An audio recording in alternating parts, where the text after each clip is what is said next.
Hello guys, Bhagwan Mahavir YouTube channel welcome you all in this special class. My name is Sumit Singh. Dear champs, today we are going to discuss a specific issue of general English and we will try to learn how they are useful in our language and all the other segments related transcriptions also, and exclusively free class for you. So hello everybody, नमस्कार। मेरा नाम सुमित सिंह है। मैं आप सबका स्वागत करता हूं। It is a very useful topic, so let us begin without wasting any kind of time. तो चलिए शुरू करते हैं समय को बिना बर्बाद किए हुए। तो अब गाइस थोड़ी सी चर्चा करेंगे। मैंने यहाँ पर देखिए लिखा हुआ है history of English. History of English मतलब थोड़ा सा मैं कोशिश करूंगा आपको इतिहास बताने का। ज़्यादा डीपली तो हम लोग नहीं जाएंगे वरना अपना सेशन जो है फिर पीछे रह जाएगा। यहाँ पर देखिए मैंने आपको बताया है कि English is a West Germanic language that originated from Anglo Frisian and lower Saxon dialects. मतलब इंग्लिश एक वेस्ट जर्मनिक भाषा है जिसकी उत्पत्ति एंग्लो फ्रीशियन और लोअर सेक्शन बोलियों से हुई है।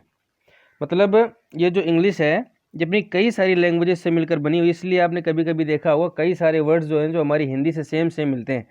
आपको रिवाइंड करवा दूं, जैसे एक कुछ वर्ड्स हैं जो हिंदी और इंग्लिश में सेम है। जैसे एक वर्ड होता है पायजामा, ये वर्ड भी एकदम, और मतलब हिंदी और इंग्लिश दोनों में ये वर्ड जो है सेम है। इसी तरह एक वर्ड होता है जंगल, ये भी हिंदी इंग्लिश में सेम है। इसी तरह एक वर्ड होता है हमारा ठग, ये भी हिंदी और इंग्लिश में सेम है।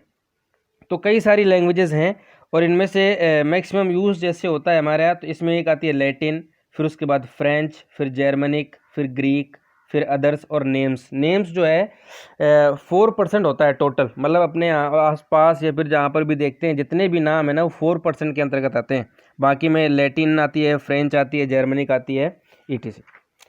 तो गाइज अब आगे बढ़ते हैं। अब क्या चर्चा करेंगे हम। मैंने आपको बताया कि इंग्लिश अल्फ़ाबेट में देखिए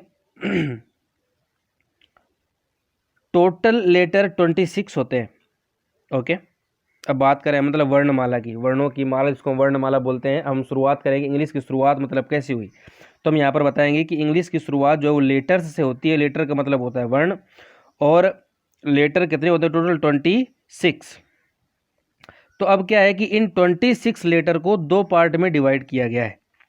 ओके, फर्स्ट नंबर है वोवेल एंड सेकंड नंबर है कॉन्सोनेंट। वोवेल होते हैं 5 और कॉन्सोनेंट होते हैं 21। वोवेल कौन से आपको पता ही है, ए ई आई ओ यू, और फिर उसके बाद all consonants except A E I O U are. मतलब इनके अलावा जो भी हैं वो सारे क्या कहलाते हैं, हमारे व्यंजन कहलाते हैं।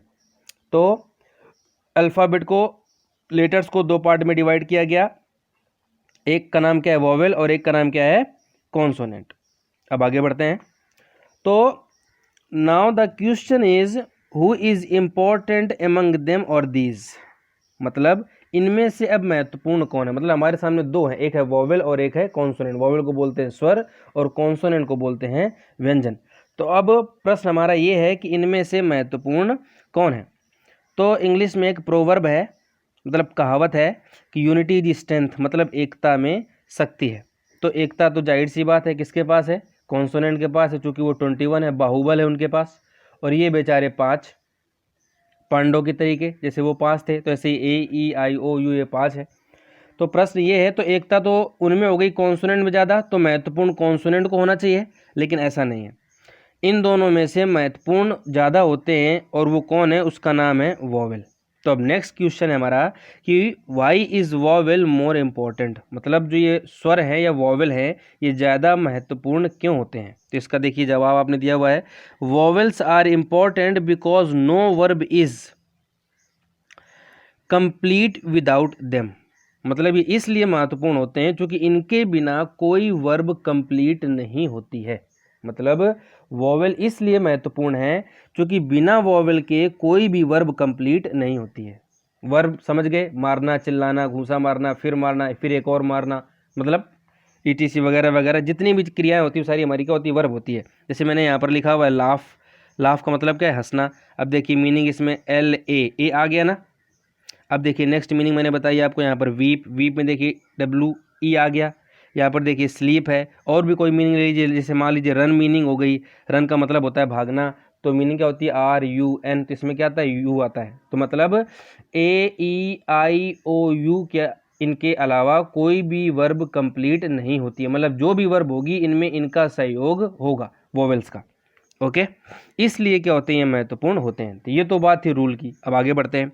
देखिए अब यहाँ पर लिखा हुआ है कि English is the language of the exceptions, मतलब अंग्रेजी अपवादों की भाषा है। मतलब रूल ये था कि बिना वॉवेल के कोई वर्ब कंप्लीट नहीं होती है। लेकिन अब अपवाद क्या है, अपवाद ये है कि कुछ ऐसी भी वर्ब हैं जो बिना वॉवेल के कंप्लीट हो जाती हैं। अब वो वर्ब्स कौन कौन सी हैं, देखिए यहाँ पर मैंने लिखा हुआ है try, cry, dry, fry, Sai. अब यहाँ पर ध्यान देना, इनमें देखिए जितनी भी लिखी हुई है ट्राई, क्राई, ड्राई, फ्राई, इनमें देखिए कहीं पर भी AEIOU नहीं आया हुआ है, मतलब ये क्या थे, एक्सेप्शन थे। तो कुछ हमारे पास वर्ब ऐसी भी हैं जो बिना वॉवेल के भी कंप्लीट हो जाती है, और ये क्या एक्सेप्शन, ये मैंने अंडरलाइन कर दिया है, आप ध्यान दे लेना। ओके गाइज, सो आपको फिर से बता देता हूँ एक बार, लेटर को 2 पार्ट में डिवाइड किया गया है ना, और एक का नाम क्या था वॉवेल, और एक का नाम क्या था हमारा कॉन्सोनेंट। ठीक है, वॉवेल कितने हैं 5, कॉन्सोनेंट कितने हैं 21। ओके, फिर अब आगे बढ़ के हमने बताया मोस्ट इंपॉर्टेंट कौन से ज़्यादा होता है, तो वॉवेल ज़्यादा इंपॉर्टेंट होते हैं, क्योंकि वॉवेल में क्या होता है कि इनके बिना कोई वर्ब कंप्लीट नहीं होती है। लेकिन हमारे पास कुछ ऐसे एक्सेप्शन हैं, जो कुछ वर्ब्स ऐसी हैं जो इनके बिना कंप्लीट भी हो जाती हैं, और वो आपको बता दी गई। वो वर्ब कौन कौन सी है, ये है, मतलब ये ऐसी वर्ब है जो बिना वॉवेल की कंप्लीट होती हैं। क्लियर है, चलिए अब आगे बढ़ते हैं। अब देखिए यहाँ पर लिखा हुआ है कुछ नाउन्स का प्रयोग बोलचाल की भाषा में करते हैं, ठीक है, लेकिन वास्तव में उनका प्रयोग करना बिल्कुल गलत होता है। कैसे, देखिए होता क्या है, कई बार हम फ्लो इंग्लिश बोल जाते हैं या फिर बोलते हैं, लेकिन हम जो बोलते हैं ना वो हम अक्सर गलत बोल जाते हैं। अब वो क्या गलत बोलते हैं वही बताया गया है। देखिए यहाँ पर देखिए लिखा हुआ है, यहाँ पर मैंने बताया ये रॉन्ग यूज़ है, मतलब ये गलत प्रयोग है, और ये इनके क्या है राइट यूज़ है। देखिए अब कई बार क्या होता है, अक्सर लोग बोल देते हैं कजिन ब्रदर, या फिर देखिए नीचे लिखा हुआ कजिन सिस्टर, तो ये जो प्रयोग है ना ये क्या है, गलत है। सिर्फ क्या होना चाहिए, ओनली कजिन होना चाहिए। ओके, ये इसका राइट यूज़ है। फिर पिक पॉकेटर्स, कुछ लोग बोलते हैं वो देखो पिक पॉकेटर, तो ऐसे बोलना गलत है। सिर्फ क्या क्या बोला जा सकता है, पिक पॉकेट, क्योंकि पिक पॉकेट का मतलब क्या होता है, जेब कतरा होता है। अब उसके बाद देखिए यहाँ पर लिखा हुआ गुड नेम, आपने अक्सर लोगों को सुना होगा कहते हुए कि what is your good name, मतलब आपका शुभ नाम या अच्छा नाम ऐसे क्या है, तो ये बोलना भी क्या है, गलत है। सही क्या है, only name, what is your name. Okay, जैसे अगर आपको याद हो मैंने स्टार्टिंग में अपना रेफरेंस दिया था कि my name is Sumit Singh, मतलब मैंने बताया था माय नेम, मैं चाहता तो माई सेल्फ सुमित सिंह भी बोल सकता था। अभी क्या है कि स्पीकिंग लैंग्वेज में या फिर मॉडर्न इंग्लिश में ये एक पुराना मैटर हो गया कि माय नेम इज़, अब लोग बोल देते हैं माई सेल्फ। तो मैं आपको बता देता हूँ जानकारी के लिए, दिमाग में रखना, जो आपके आसपास कभी कोई बोले तो उनको बता देना, आराम से बताना कि इंग्लिश जो ग्रामर है वो माई सेल्फ को गलत मानती है, मतलब आप माई सेल्फ नहीं बोल सकते। लेकिन मॉडर्न इंग्लिश में लोग यूज़ करते हैं, स्पीकिंग में खूब यूज़ करते हैं, लेकिन ग्रामर जो है इसका प्रयोग गलत मानती है। क्यों मानती है मैं आपको बताता हूँ। वो ऐसा इसलिए है कि अगर मैं बोलूँ कि माई सेल्फ, फिर कोई नाम लिया जाए, तो माई सेल्फ क्या होता है कि माई सेल्फ एक रिफ्लेक्सिव प्रोनाउन है, मतलब निजवाचक सर्वनाम, और रिफ्लेक्सिव प्रोनाउन कभी सब्जेक्ट का स्थान ले नहीं सकता। इसलिए माई सेल्फ का यूज़ हम स्टार्टिंग में नहीं करते। उसका राइट जो है, प्रॉपर जो आंसर वही है कि माई नेम इज़। ओके, तो अब आगे बढ़ते हैं। देखिए कुछ लोग बोल देते हैं बिग या स्मॉल ब्लंडर, तो ये यूज़ करना भी क्या होता है, गलत होता है। सिर्फ क्या बोलना चाहिए, ओनली ब्लंडर। क्यों बोलना चाहिए भाई, आगे देखो बताया है कि ब्लंडर का अर्थ होता है बड़ी भूल, मतलब ब्लंडर का अपने आप में ही अर्थ होता है बड़ी भूल, तो उसके आगे बिग लगाने से कोई मतलब नहीं है, क्योंकि बिग का मतलब भी बड़ा होता है, तो बड़ा बड़ा भूल ऐसे तो मतलब नहीं बनता ना, इसलिए इसका यूज़ क्या मानता है, गलत माना जाता है। अब नेक्स्ट में देखिए मैंने बताया स्ट्रॉन्ग ब्रीज, लोग बोलते हैं, लेकिन ये प्रयोग करना भी गलत है। ये नहीं बोला जाता। क्या बोला जाता है? स्ट्रॉन्ग वाइंड बोला जाता है। क्यों? क्योंकि देखिए बताया आगे कि ब्रीज हमेशा लाइट एवं जेंटल होता है, ठीक है, इसलिए स्ट्रॉन्ग के साथ ब्रीज नहीं आएगी, स्ट्रॉन्ग के साथ वाइंड आती है, ठीक है। फिर देखिए मैंने आपको बताया एक बैड ड्रीम। बैड ड्रीम मतलब होता है बुरा स्वप्न। ये बोलना भी क्या होता है? गलत होता है। तो इसके स्थान पर हमें सिर्फ क्या बोलना चाहिए? नाइट मेयर, क्योंकि नाइट मेयर का अपने आप में ही अर्थ होता है बुरा स्वप्न। ओके, तो ये हो गए। अब आप ख्याल रखना, इनका यूज़ जो है हमें नहीं करना है। मतलब ये जितने भी मैटर हैं ये सारे क्या हैं? गलत है। और ये जो इधर लिखा हुआ है ये सारे यूज़ क्या है? सही है, ठीक है। ये स्क्रीनशॉट लेना आप और इनको ढंग से क्लियर कर लेना। अब आगे बढ़ते हैं। देखिए एक अगली बात। अब क्या है कि कुछ नाउन्स ऐसे हैं जिनमें हमें अक्सर कन्फ्यूज़न रहता है। अब वो कौन कौन से, मैंने कुछ स्पेशल आपको बताए हुए हैं। जैसे देखिए यहाँ पर लिखा हुआ है फ्लोर। फ्लोर का मतलब फिक्स कर लीजिए दिमाग में, फर्श होता है, और ग्राउंड का मतलब होता है ज़मीन। ओके, नेक्स्ट देखिए सेकंड नंबर मैंने लिखा हुआ है यहाँ पर स्किल, और यहाँ पर लिखा हुआ है टैलेंट। तो स्किल का मतलब भी कौशल होता है और टैलेंट का मतलब भी कौशल होता है। तो फिर अब चूंकि अर्थ दोनों के सेम आ गए, तो what is the difference between skill and talent? तो मतलब फिर इन दोनों में अंतर क्या है? तो देखो आपको बता देता हूं कि सीख कर जो प्राप्त करते हैं वो हमारी स्किल होती है, कौशल होता है, ठीक है। और जो हमारे अंदर जन्मजात होता है उसको हम टैलेंट बोलते हैं। जन्मजात को दर्शाने के लिए मैंने यूज़ किया हुआ है इनबॉर्न। इनबॉर्न का मतलब होता है जन्मजात, ठीक है। तो जो जन्म से हमारे साथ होता है या जो जन्मजात होता है वो हमारा टैलेंट कहलाता है, और जब किसी चीज़ को सीख कर हम प्राप्त करते हैं वो हमारी स्किल कहलाती है, ठीक है। अब नेक्स्ट मैंने बताया देखिए एनवी, और फिर मैंने एक बताया हुआ है आपको जेलसी। एनवी का मतलब भी ईर्ष्या होता है और जेलसी का मतलब भी ईर्ष्या होता है। तो अब अगर ईर्ष्या की बात आती है, मतलब जलन की बात आती है, तो हम कहाँ पर एनवी लगाएं और कहाँ पर जेलसी लगाएं? तो ध्यान देना, इसका मैं आपको यूज़ बता रहा हूँ। ईर्ष्या जो दूसरों के चीज़ों को देख कर हो, तो वहाँ, और जब यहाँ पर जलन की बात आए तो वहाँ पर हमें एनवी लगाना है। फॉर एग्जांपल जैसे मान लीजिए आपके फ्रेंड्स के पास एक मर्सिडीज़ है और आपके पास नहीं है, तो उसे देख कर जो जलन होगी ना, जो ईर्ष्या होगी, तो वहाँ पर हमें एनवी लगाना है, ना कि हमें जेलसी लगाना है। क्लियर है? अब ये देखिए इसका यूज़ कैसे क्या करना है। ईर्ष्या जो अपनी चीज़ों के खोने के डर से हो, अपनी चीज़ों के खोने के डर से हो, मतलब आपके पास मान लीजिए कोई चीज़ है और आप उसे खोने का डर है, तो वहाँ पर जो जलन आएगी उसके लिए हमें वहाँ पर क्या लगाना है? जेलसी लगाना है। क्या लगाना है? जेलसी। फॉर एग्जांपल जैसे मान लीजिए आप कोई फ्रेंड है, आपसे अच्छी दोस्ती थी, अभी रिसेंटली वो आपसे बात करना उसने कम कर दिया और आपको लगता है कि नहीं नहीं ये क्या है, अच्छी बात नहीं है। तो मतलब यदि आपको उसे खोने का डर पैदा होता है या फिर कोई जलन होती है कि यार मुझसे दूर हो रहा है, तो फिर वहाँ पर हमें क्या लगानी है? जेलसी लगानी है। क्लियर है? अब देखिए अब आगे बढ़ेंगे। कुछ ऐसे टॉपिक पढ़ेंगे जिनका यूज़ तो हम करते हैं बट उसके बारे में डीपली नहीं जानते। अब वो क्या है देखिए, जैसे मान लीजिए मैंने एक वर्ड लिख दिया यहाँ पर कार, ठीक है, और एक मैंने यहाँ पर लिख दिया सिटी। अब ज़रा ध्यान देना, कार में पहला जो लेटर आ रहा है वो तुम्हारा क्या है? सी, और यहाँ पर सिटी में जो पहला लेटर आ रहा है वो भी क्या है? सी। लेकिन जब बोलते हैं तो इस सी का प्रोनाउंसिएशन मतलब उच्चारण निकलता है कै, और इसका निकलता है से। ऐसा क्यों भाई? ऐसा क्यों होता है? तो आपको बता देता हूँ, देखो ध्यान देना। है क्या कि देखिए इस कार में जब हमने बोला तो कै निकला, और इसको जब सिटी को हमने बोला तो क्या निकला? से निकला। तो ऐसा क्यों होता है? मतलब ये डिफरेंस क्या है? क्या होता है कई बार हम स्टार्टिंग से बस पढ़ते चले जाते हैं, हमारे टीचर्स ने हमको बता दिया कि हाँ भाई ऐसे से ऐसा होता है, हम उसको मान लेते हैं, ठीक है। तो मानो वो बात ठीक है, लेकिन कम से कम उस चीज़ को आप दिमाग में अपना सेटअप तो बैठाओ कि ये कैसे हुआ, क्यों हुआ, ठीक है। क्योंकि रीड और स्टडी में क्या होता है कि अंतर होता है, ठीक है। स्टडी का अर्थ है अध्ययन करना, जबकि रीड हम मैगजीन न्यूज़पेपर इत्यादि को करते हैं। तो रीड नहीं करना है, आपको स्टडी करना है। क्लियर है? तो देखिए ऐसा क्यों होता है मैं आपको बता देता हूँ। जब भी सी के बाद, किसके बाद? सी के बाद आई ई वाई का यूज हो तो हमेशा उसका प्रोनाउंसिएशन से निकलेगा। क्या निकलेगा? उसका प्रोनाउंसिएशन हमेशा क्या निकलेगा? से निकलेगा। क्लियर है? तो अब जरा ध्यान देना।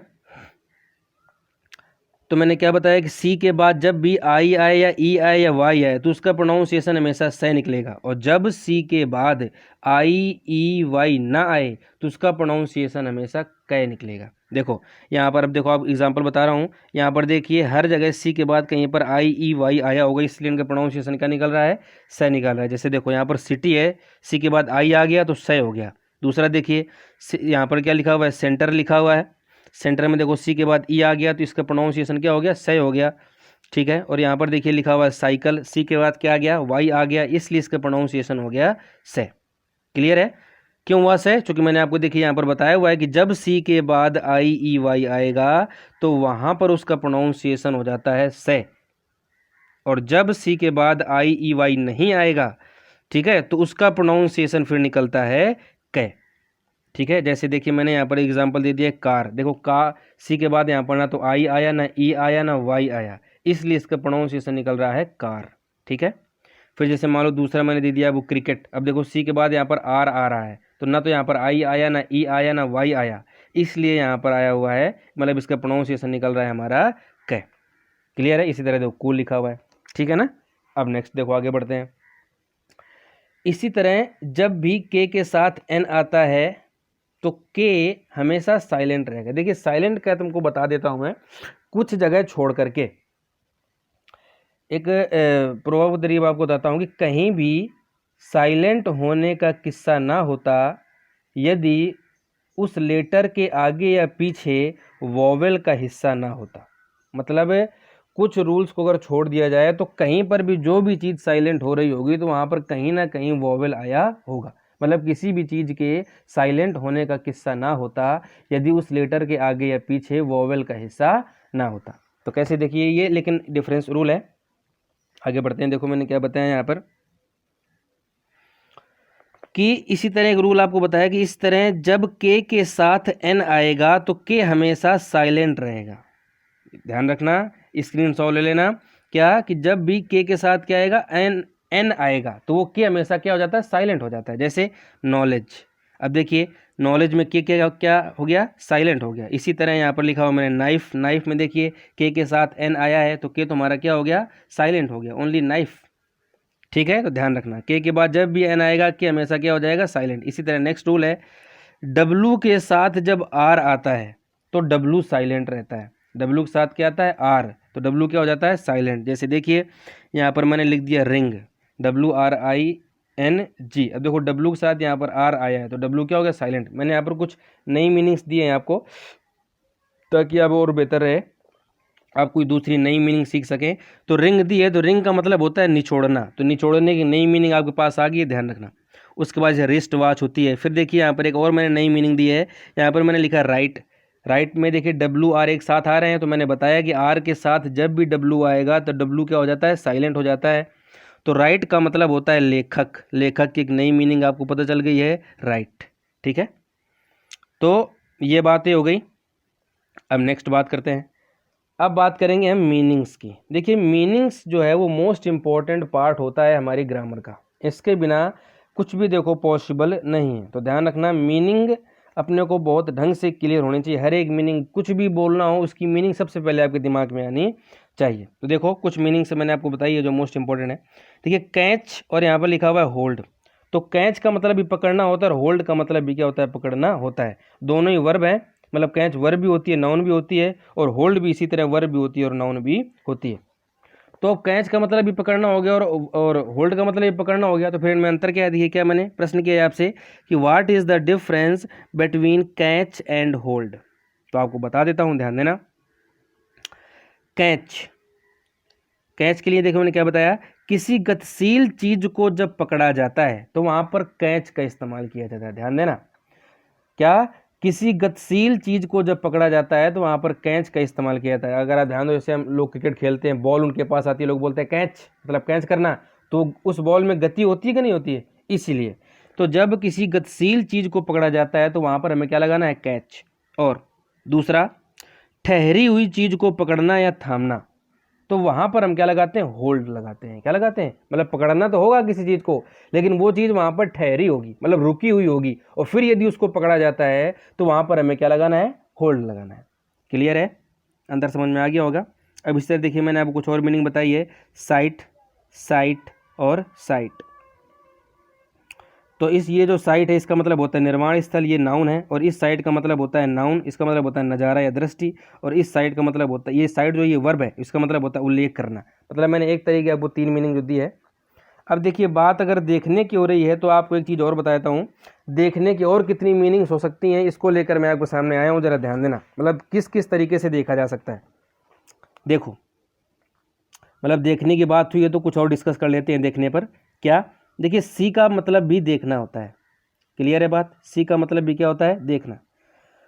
तो लुक का मतलब भी देखना होता है, लेकिन इसका मतलब होता है नज़र डालना। क्या होता है इसका मतलब, अंतर है। मतलब किस तरह देख सकते हैं, नॉर्मल देखने को हम क्या बोलेंगे, सी बोलेंगे, नज़र डालकर मतलब देखना उसको हम क्या बोलेंगे, लुक बोलेंगे। अब किसी को यदि हम घूर रहे हैं, क्या कर रहे हैं, घूर रहे हैं, तो वहाँ पर हमें मीनिंग बोलनी पड़ती है स्टेयर, क्लियर है। फिर यदि हम झांक रहे हैं या किसी को चुपके से देख रहे हैं तो वहाँ पर होता है पीप, वहाँ पर मतलब झांक कर चुपके से देखने को क्या बोलते हैं, पीप। अब देखिए यदि हम किसी को गुस्से से देख रहे हैं तो हमें वहाँ पर लगाना पड़ता है ग्लेयर या ग्लोवर। क्या लगाना पड़ता है, ग्लेयर या ग्लोवर, और ये दोनों ही वर्ब और नाउन होती हैं, ध्यान रखना। अब देखो यदि किसी को हम सिर्फ एक झलक देख रहे हैं, जैसे मान लीजिए हम कहीं पर जा रहे हैं और अचानक किसी पर दृष्टि पड़ जाती है तो उसको हम बोलते हैं ग्लैंस। क्या बोलते हैं, ग्लैंस या फिर ग्लिम्स। तो ध्यान देना कई सारी मीनिंग्स आपके पास आ गई हैं देखने के लिए। नॉर्मल देखना हो सी बोलेंगे, नज़र अचानक से देखना हो हम लुक बोलेंगे, घूर कर देखना हो स्टेयर बोलेंगे, झांक कर देखना हो पीप बोलेंगे, गुस्से में देखना हो हम क्या बोलेंगे, ग्लेयर बोलेंगे, एक झलक देखनी हो हम क्या बोलेंगे, ग्लैंस या ग्लिम्स। इस तरीके से कई सारी मीनिंग आपके पास देखने की आ गई हैं, ठीक है। अब देखिए अब चूँकि बार बार मैं बात आपको नाउन और वर्ब की कर रहा हूँ तो ज़रा ध्यान थोड़ा सा बता देता हूँ आपको ताकि आपको याद आ जाए, चूँकि बात स्टार्ट हुई है। बाकी एक्सटेंड तरीके से, विस्तार तरीके से जब इस टाइटल पर हम चर्चा करेंगे, डिस्कस करेंगे तब बताऊँगा। तो नाउन क्या आपको बता देता हूँ, आपने कई बार पढ़ा हुआ, याद भी है आपको, कि a noun is a word used as a name of a person, place और थिंग्स। मतलब किसी व्यक्ति, वस्तु, स्थान, गुण, कार्य या अवस्था के नाम को संज्ञा कहा जाता है, ठीक है। तो ये तुम्हारा क्या होगा, नाउन हो गया, ठीक है। अब इसमें देखिए एक वचन और बहुवचन में डिफरेंस होता है। मतलब ये एक वचन मतलब जो क्रिया है वो एक वचन है या बहुवचन है, ये कर्ता जो है नाउन जो है एक वचन है या बहुवचन है। तो देखो मैंने आपके लिए ट्रिक बनाई है, ध्यान देना। क्या, कि नाउन के साथ जब एस या ई एस लगा होगा, नाउन वाला समझ गए, जैसे मान लीजिए बॉय, बॉय के साथ यदि एस लग कर आ रहा है तो उसका मतलब है कि वो प्लूरल नाउन है, मतलब बहुवचन संज्ञा है। क्या है वो, मतलब नाउन के साथ जब भी एस या ई एस लग जाएगा तो वो तुम्हारा क्या हो जाता है, प्लूरल नाउन। और जब वर्ब के साथ एस या ई एस लगता है तो वो हो जाती है सिंगुलर वर्ब, मतलब एक वचन क्रिया। क्या हो जाती है, तो ध्यान रखेंगे ना, नाउन के साथ जब एस या ई एस आएगा तो वो हमेशा क्या होगा, प्लूरल नाउन। वर्ब के साथ जब एस या ई एस लगेगा तो वो होगी हमारी सिंगुलर वर्ब। अब देखिए वर्ब की बात है ये तो बता देता हूँ, वर्ब के 5 फॉर्म होते हैं। हमने मैक्सिमम सुने होते हैं 3 फॉर्म, मतलब एक फर्स्ट फॉर्म, एक सेकंड फॉर्म और एक थर्ड फॉर्म। जैसे मान लीजिए, देखिए मैंने यहाँ पर आपको बताया है, जैसे मान लो फर्स्ट फॉर्म है गो, तो सेकंड फॉर्म क्या होती है, वेंट, और थर्ड फॉर्म क्या होती है, गॉन, मतलब गो वेंट गॉन, है ना। लेकिन इसकी फोर्थ फॉर्म होती है, ये आपको शायद पता हो नहीं पता हो। देखो जब किसी वर्ब में आई एन जी लग जाता है तो वो हमारी फोर्थ फॉर्म हो जाती है। कौन सी फॉर्म हो जाती है, फोर्थ। और इसी तरीके से जब किसी वर्ब में आई एन जी लग जाता है तो उसको हम जीरंड भी बोलते हैं। ये हमारी कौन सी फॉर्म है, फोर्थ। अब देखिए फिफ्थ फॉर्म क्या है, इसको ध्यान रखना, नहीं है ये, जब किसी वर्ब में एस या ई एस लग जाता है तो हमारी वर्ब की फिफ्थ फॉर्म हो जाती है। कौन सी फॉर्म हो जाती है, फिफ्थ। कब हो जाती है, जब भी वर्ब में एस या ई एस लग जाएगा। जैसे मान लीजिए अगर गोज है ना, या प्लेज है, ठीक है, तो ये हमारी, अगर कोई पूछे वर्ब की कौन सी फॉर्म बताओ, वहाँ पर बताओगे कि ये वर्ब की फिफ्थ फॉर्म है। लेकिन क्यों है, क्योंकि जब वर्ब में एस या ई एस लग जाएगा वो वर्ब की फिफ्थ फॉर्म हो जाती है। क्लियर है, ये ध्यान रखना। अब देखिए इसी तरह क्या होता है, कुछ वर्ब फ्रेजर वर्ब होती हैं, ठीक है। अब ये क्या होती हैं, इनमें एक सिर्फ प्रीपोजिशन लगने से इनका अर्थ बदल जाता है। केवल प्रीपोजिशन लगेगा, मीनिंग सेम रहेगी। जैसे देखिए यहाँ पर ये तो सेम है पूरा, कॉल कॉल कॉल, है ना। लेकिन यहाँ पर ये देखिए ये प्रीपोजिशन इनके चेंज हैं, इन, ऑफ, अप, तो इनसे क्या होगा, इनके परिवर्तन हो जाते हैं, मतलब अर्थ में परिवर्तन आ जाता है। जैसे कैसे, देखो मैंने बताया है कुछ, कॉल इन इसका मतलब होता है किसी को बुलाना, दूसरा है कॉल ऑफ, इसका मतलब होता है समाप्त करना, और इसका फिर एक कॉल अप, इसका मतलब है याद करना। मतलब ये चीज़ सेम है, सिर्फ प्रोनाउंसिएशन होने से इनमें परिवर्तन आ जाता है। मीनिंग्स और भी हैं, मैंने यहाँ पर सारी लिखी नहीं है, मैं आपको बता देता हूँ। जैसे एक होती है हमारी कॉल फॉर, इसका मतलब होता है मांग करना। एक होती है कॉल ऑन, इसका मतलब होता है थोड़ी देर के लिए जाना। एक होता है कॉल आउट, इसका मतलब होता है बुलाना। एक होता है कॉल एट, इसका मतलब होता है किसी के घर या स्थान पर थोड़ी देर के लिए जाना। तो ये सारे मैटर हैं, तो ये फ्रेजर वर्ब थी। ओके गाइज, तो आई थिंक आज के लिए इतना काफ़ी है। नेक्स्ट फिर मिलेंगे। आप घर पर खूब अच्छे से पढ़ाई करते रहिए। ये जो आपको बताया कि इसके जो है स्क्रीनशॉट ले लिया करो, और वो सारी चीज़ें जो है एक रफ कॉपी में उनको नोट कर लिया करो। Okay, thank you so much, see you soon.